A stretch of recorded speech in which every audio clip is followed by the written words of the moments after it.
Now that we understand why it's important that there is an industry standard and how that relates to the credit bureaus and the furnishers' requirements to have reasonable procedures, let's take a look at the industry standard, which is known as Metro 2. Here's the manual for Metro 2. We were actually able to find this one online. This manual is published by the Credit Bureau's Trade Association, known as the Consumer Data Industry Association. This is the 2020 version, and it is called the Credit Reporting Resource Guide. The Credit Reporting Resource Guide, or otherwise known as the CRRG, is the manual for the trade associations and the credit bureau's industry standard.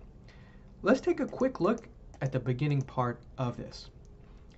We have a table of contents which breaks down on very high level the components of that. First, they talk about the responsibilities and roles of the different parties involved with maintaining Metro 2 compliance. You have the Consumer Data Industry Association, the credit bureaus. There's a Metro 2 format task force. There's the eOscar support system, the data furnishers, the CFPB, and the Federal Trade Commission. Next, we have information about industry standards, automated data reporting. And so this really is where the high level of why this is an industry standard and why it's so important to them is spelled out in Chapter 2.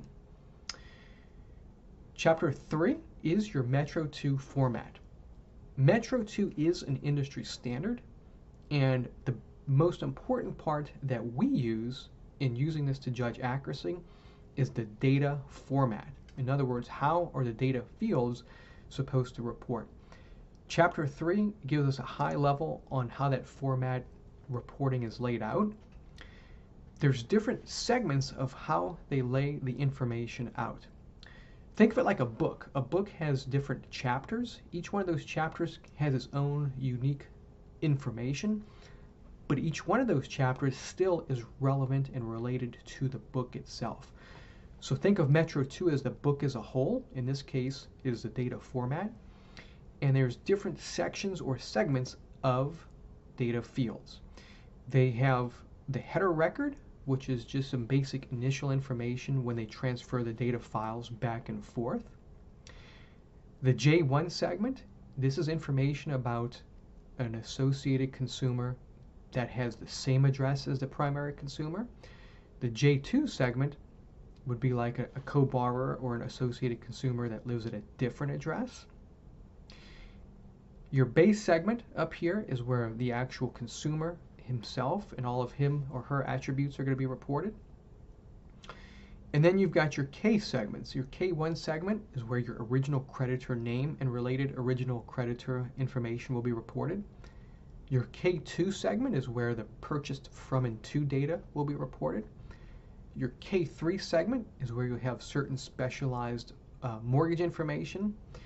And your K4 segment, other specialized payment information, like is there a balloon or something of that nature. Then we have the L1 segment. This is where information, if the account number is changed, will be reported. Your N1 segment is where the employment information, and then your trailer record, again, is just information that trails or is at the end of the data push from the furnishers to the bureaus. So if we think of this from the context of a book, Metro 2 is the book, these are the chapters. In reality, this is basically where you'll find these related data fields. So that's Chapter 3. Chapter 4 is your field definitions. This is where you're actually going to find a listing of all the data fields outlined by segment name, what the fields are, what they're called, and how they're supposed to report. This is important because when we look at the credit reports and information reports 3 different ways on 3 different bureaus, well, which one is right? All the bureaus use the industry standard. How can it report multiple different ways? So Chapter 4 has all of your different fields broken down by the segments, or in other words, those conceptual chapters that we had talked about in the book. And we'll come through here. A few pages is the Chapter 4 table of contents. Chapter 5 is they have different exhibits, which basically show some of the actual data field options, like what is an actual valid set of data that can be entered into the fields. You're going to find that in your exhibits. There's a nice frequently asked questions section in Chapter 6. This is a really great way to kind of see like if-thens or what-if scenarios, and like how do repossessions or charge-offs or certain different scenarios, how do they report? There's a lot of frequently asked questions in Chapter 6. Chapter 7 is a glossary of the terms used throughout Metro 2. Chapter 8 is a validation and implementation checklist. So there actually is a checklist for data furnishers to use when they first onboard and set up Metro 2.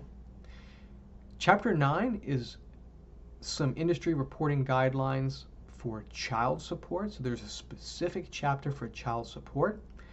Chapter 10 is a specific chapter for how debt buyers are supposed to report. Chapter 11, specific chapter on mortgage loan modification reporting.